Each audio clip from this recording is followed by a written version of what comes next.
नमस्कार। जम्मू दूरदर्शन के स्टूडियोज में आप सभी दर्शकों का स्वागत, हार्दिक अभिनंदन। आप दर्शकों में से जिनका जन्म 21वीं शताब्दी में हुआ है वो शायद इस बात की कल्पना भी नहीं कर सकते कि एक समय में अगर हमें 100 रुपया अपने अकाउंट में से निकालना होता था तो हमें बैंक की ब्रांच में अपनी ब्रांच में जाना होता था और वहां पे चेक हम देते थे या एक डेबिट स्लिप भरते थे, फिर अपनी बारी का इंतजार करते थे क्यू में। फिर जब हमारा नंबर आता था फिर हमारे नाम के अल्फाबेट की एक लेजर निकाली जाती थी, फिर उस लेजर में हमारा पन्ना ढूंढा जाता था, फिर उस पन्ने में वो एंट्री होती थी। इस सारी प्रक्रिया में 1 घंटे से लेकर 3 घंटे तक लग सकते थे 100 रुपया निकालने के लिए। मगर आहिस्ता आहिस्ता समय बदला और हर गली के नुक्कड़ पे एक एटीएम आ गया। पैसा ट्रांसफर करने के लिए आप अपने ऐप में जाकर 20 सेकंड में हजारों लाखों रुपया एक अकाउंट से दूसरे अकाउंट में आप ट्रांसफर कर सकते हैं। इसी तरह आपकी जो नकदी की जरूरत है वो भी बहुत कम हो गई, क्योंकि आप किसी भी दुकान में जाएं और अपना कार्ड दे दें या जो बाकी ऐप्स हैं उनके जरिए आप वहां पे पेमेंट कर सकते हैं, इसलिए आपको कैश की जरूरत भी कम हो गई।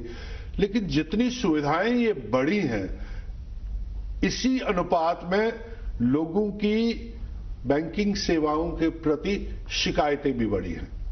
और इन्हीं सभी मुद्दों पे बातचीत करने के लिए आज हमारे साथ हैं जम्मू कश्मीर यूनियन टेरिटरी और लद्दाख यूनियन टेरिटरी के आरबीआई लोकपाल श्री रमेश चंद जी। आपका बहुत स्वागत है हमारे स्टूडियोज में। धन्यवाद जी। जो जानकारी आप देने जा रहे हैं मुझे मालूम है कि ये बहुत महत्वपूर्ण है हमारे दर्शकों के लिए कि वो ये समझें कि एक तो ऐसी एहतियात बरतें कि उनके अकाउंट में से पैसे की हेरफेर ना हो या पैसे का, और दूसरा अगर कुछ ऐसी शिकायत बैंकिंग के प्रति है तो उसका निपटान वो कैसे कर सकते हैं। आप हमारे स्टूडियोज में आए हैं, आपका बहुत स्वागत। सबसे पहले तो आप ये बताएं कि क्या आरबीआई ने क्या क्या प्रावधान किए हैं लोगों की जो बैंकों के प्रति शिकायतें हैं उनका निपटारा करने के लिए। जी, मैं सबसे पहले आपका और दूरदर्शन का धन्यवाद करता हूं कि आप लोगों ने हमें दोबारा से यहां आने का मौका दिया। बैंकिंग क्षेत्र में जो बैंकिंग कंज्यूमर्स हैं उनके प्रोटेक्शन के लिए जो आरबीआई ने बहुत सारे कदम उठाए हैं। इस दिशा में एक बहुत ही महत्वपूर्ण जो कदम जो था भारतीय रिजर्व बैंक की तरफ से एक अल्टरनेट ग्रीवेंस रिड्रेसल मैकेनिज्म के तौर पर, जिसको हिंदी में वैकल्पिक शिकायत निवारण प्रणाली बोलते हैं, उसके तौर पे बैंकिंग लोकपाल की स्थापना वर्ष 1995 में पहली बार की थी, जिसका मुख्य उद्देश्य था कि लोगों के जो राइट्स हैं उसको प्रोटेक्ट करें, साथ ही लोगों की जो शिकायतें हैं उसको बिल्कुल निःशुल्क तौर पर और शीघ्र ही उसका समाधान हो सके। और समय के साथ साथ जैसे जैसे हमारे फाइनेंशियल लैंडस्केप में चेंजेस आए हैं उस हिसाब से कई बार जो है इसमें अमेंडमेंट्स हुई है इस स्कीम में। और 2018 में नॉन बैंकिंग फाइनेंशियल कंपनीज के बारे में सुना होगा आपने, जैसे उनको भी उनके लिए भी एक ओम्बुड्समैन की स्थापना की थी 18 में। उसके बाद जैसे डिजिटल ट्रांजैक्शंस ज्यादा हुए, जैसे आप अभी बात कर रहे थे, तो 2019 में डिजिटल ट्रांजैक्शन के लिए भी एक ओम्बुड्समैन लाया गया। तो आज 2 अक्टूबर को जो है भारतीय रिजर्व बैंक के जितने भी लोकपाल हैं सभी मीडिया के विभिन्न माध्यमों से भारतीय रिजर्व बैंक की जो लोकपाल योजना है, जो अभी एकीकृत लोकपाल योजना बोलते हैं, इंटीग्रेटेड ओम्बुड्समैन स्कीम, उसके जो फीचर्स हैं उसमें लोगों को क्या क्या सुविधा है उसको आम लोगों तक, जैसे दूर दराज के गांव में लोगों को पता नहीं होता, वहां तक पहुंचाने के लिए कोशिश कर रहे हैं। साथ ही एक और पर्पस ये भी है कि जैसे आपने सुना होगा आए दिन लोगों के जैसे अनऑथराइज्ड ट्रांजैक्शंस वगैरह उसके शिकायतें आती है, उसके बारे में भी लोगों को थोड़ा जागरूक करना, तो आज हमारे यहाँ आने का एक पर्पस ये भी था। जी, बहुत ज्यादा अब डिजिटाइजेशन हो गई बैंकिंग की, और जो शातिर लोग हैं, जो अनस्क्रूपलस लोग हैं, वो इसका फायदा भी उठा रहे हैं। क्योंकि बहुत से लोगों को जानकारी नहीं है, वो अपना सीवी शेयर कर लेते हैं या अपना कोड शेयर कर लेते हैं, जो पासवर्ड है वो शेयर कर लेते हैं, या किसी ऐसी वेबसाइट पे चले जाते हैं जहां उनके सारी जो अकाउंट्स की इंफॉर्मेशन है वो निकल जाती है। तो सबसे पहले तो आप बताएं कि ग्राहक, इससे पहले कि शिकायत पे हम आए, कि उनको क्या क्या एहतियात बरतनी चाहिए जब अपना अकाउंट वो ट्रांजैक्ट करते हैं।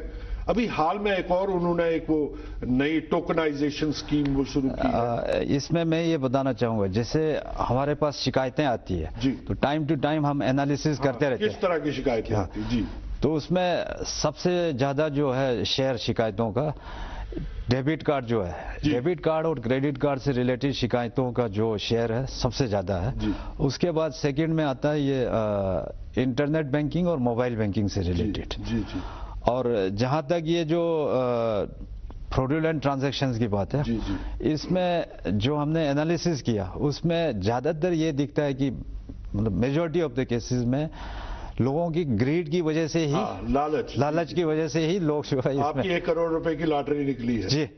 तो इसमें सबसे इंपॉर्टेंट तो ये, जैसे आपके जो पेमेंट क्रेडेंशियल्स है, अकाउंट के क्रेडेंशियल्स, जो बिल्कुल गुप्त रखना चाहिए। जैसे आपका कस्टमर आईडी हो गया, जी, पिन हो गया, एटीएम का पिन, यूपीआई का पिन हो गया, क्रेडिट कार्ड के डिटेल्स हो गए, डेबिट कार्ड के डिटेल्स हो गए, और ओटीपीज जो आता है, हाँ, वो किसी के साथ शेयर नहीं करना चाहिए। यहां तक कि आपको अगर किसी बैंक ऑफिसर का भी फोन आता है तब भी शेयर नहीं करना चाहिए, क्योंकि बैंक के ऑफिसर जो है कभी मांगते नहीं है इस तरह की इंफॉर्मेशन।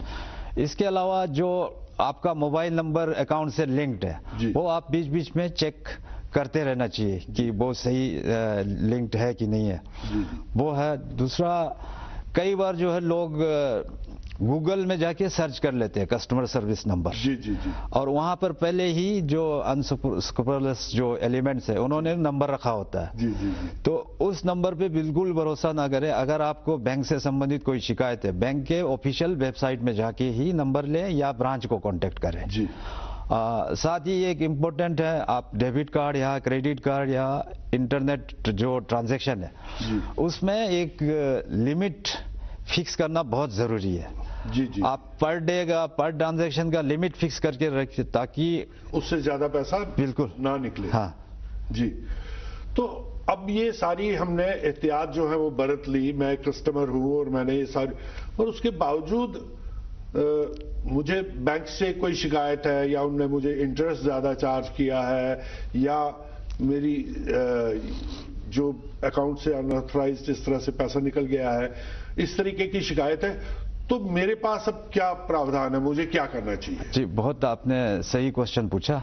तो इसमें मैं स्टार्टिंग में बोल रहा था मेरे प्रारंभिक जो टिप्पणी में, कि आरबीआई ने जो है पहले 3 तरह के लोकपाल जो है बनाए थे। जी जी। अब जो है तीनों को इंटीग्रेट करके reserve bank of India integrated ombudsman scheme 2021 लाया, जिसे 12 नवंबर 2021 को हमारे देश के माननीय प्रधानमंत्री जी ने लॉन्च किया था। जी। इसको, इस स्कीम में जो है तीनों स्कीम को मर्ज करके एक बना दिया। जी। और इसकी सबसे बड़ी खूबी ये है कि ये एक देश एक लोकपाल वाला दृष्टिकोण जो है इसमें अपनाया गया। उसका मतलब ये है कि आपको कंप्लेंट करने के लिए एक पोर्टल, एक पता, एक टेलीफोन कांटेक्ट करने के लिए एक ईमेल। जी। तो हमारे चंडीगढ़ ऑफिस में एक centralise receipt and processing centre establish किया गया है। जी। तो वो है पता वहां पर। तो उसका पता अगर मैं दर्शकों को बताना चाहूं तो यहाँ मैं तो स्क्रीन पे, हम यहाँ पे अभी दिखाएंगे स्क्रीन में फोन नंबर भी और इस पोर्टल का जो पता है। ठीक है, बहुत अच्छा। जहाँ पे वो कोई भी दर्शक जो देख रहा है जिसकी अगर बैंक संबंधी कोई शिकायत है तो इस पोर्टल पे रजिस्टर कर सकता है। जी जी। तो उसमें जो पोर्टल है आरबीआई का, जो कंप्लेंट मैनेजमेंट सिस्टम पोर्टल बोलते हैं, सीएमएस पोर्टल, उस पोर्टल में बहुत ही आसान है कंप्लेंट लॉन्च करना। आपको इंटरनेट चाहिए तो उस पोर्टल में जाके आपको कंप्लेंट दर्ज करना है। तो जैसे ही आप कंप्लेंट दर्ज करेंगे तुरंत ही आपको एक्नॉलेजमेंट आएगा और तुरंत ही आपको एक नंबर जनरेट करके आएगा, और उस नंबर के बेसिस पे आप जो एक कॉन्टैक्ट नंबर है, उस कॉन्टैक्ट नंबर में जिसका नंबर है 14448 है, उस नंबर में आप उसका स्टेटस कभी भी देख सकते हैं जी, किस स्टेज में कंप्लेंट।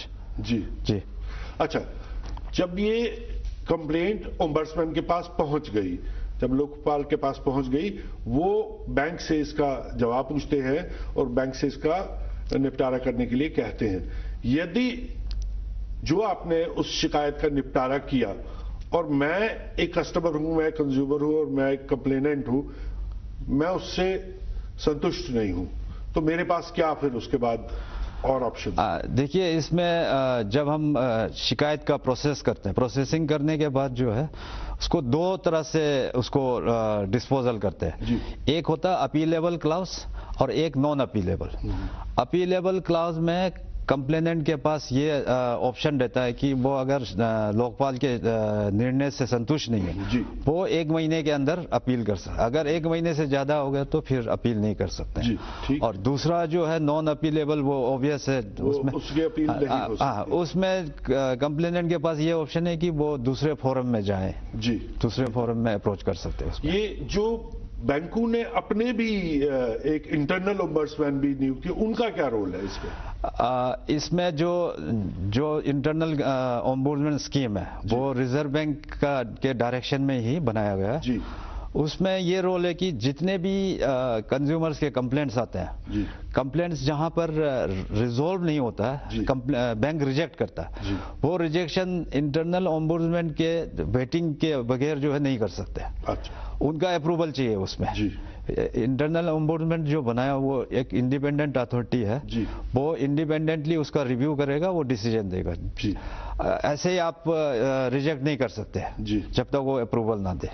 तो मतलब ये कि जितने भी अब बैंकिंग ट्रांजैक्शंस होती हैं, उनमें अगर हमारी कोई भी शिकायत है, जो कस्टमर है या कंज्यूमर है, उसकी कोई भी अगर शिकायत है, तो उसके लिए अब उसके सामने एक ऐसा फोरम खड़ा है जो बिना किसी पैसा खर्च किए हुए, बिना किसी लागत के और तुरंत उसका निपटारा करने में सक्षम है। बिल्कुल। तो सभी जितने भी हमारे ग्राहक हैं बैंकों के, और किसी भी बैंक के या एनबीएफसीज के भी, या अगर आप डिजिटल ट्रांजैक्शंस करते हैं उनमें भी यदि आपकी कोई शिकायत है, तो आप उन सभी शिकायतों के लिए आरबीआई का जो पोर्टल, जो हम यहाँ पे आपको स्क्रीन पे उसका एड्रेस बताएंगे और टोल फ्री नंबर उसका हम यहाँ पे शेयर कर रहे हैं अपने दर्शकों के साथ, वहां पे आप उनकी शिकायत दर्ज कर सकते हैं और हमें विश्वास है कि आपकी शिकायत का जल्द से जल्द निपटारा होगा और आपकी समस्याओं का समाधान होगा। थोड़ा सा मैं इसमें ऐड करना चाहूंगा क्लेरिफिकेशन के लिए, श्रोताओं के लिए। जब भी शिकायत करना हो आरबीआई लोकपाल के पास, उसमें एक कंडीशन है, पहले आप रेगुलेटेड एंटिटी है उनके पास अप्रोच करें। जिस बैंक से आपकी शिकायत है, बैंक या कोई एनबीएफसी या कोई भी एंटिटी है, रेगुलेटेड एंटिटी, पहले वहां शिकायत करें। वहां से अगर आपको रिप्लाई आ जाता है लेकिन आप संतुष्ट नहीं है, या रिप्लाई 30 दिन तक नहीं आता है, तो आप आरबीआई ओम्बड्समैन के पास शिकायत कर सकते। अगर आप पहले बैंक के पास अप्रोच नहीं करेंगे तो आपका शिकायत नॉन मेंटेनेबल हो जाएगा। साथ ही मैं सभी को ये भी बोलना चाहूंगा, जब भी शिकायत लॉन्च करते हैं आप, उसमें पूरा इंफॉर्मेशन दे, इनकम्प्लीट ना हो, नाम, पता और अकाउंट नंबर, एंटिटी का नाम और फोन नंबर जरूर दे। उससे जो है आपका कंप्लेंट रेजोल्यूशन में बहुत हेल्प हो जाता है। जी। हमारे कार्यक्रम का समय इसी के साथ समाप्त हुआ। आप रमेश चंद जी, जो जम्मू कश्मीर और लद्दाख के लिए बैंकिंग आरबीआई लोकपाल हैं, आपका बहुत धन्यवाद। आपने हमारे दर्शकों को बहुत महत्वपूर्ण जानकारी दी बैंकिंग सेवाओं को लेकर, और अगर उनकी शिकायतें हैं तो उनके निपटान को लेकर आप हमारे कार्यक्रम में आए। आपका बहुत बहुत धन्यवाद। धन्यवाद।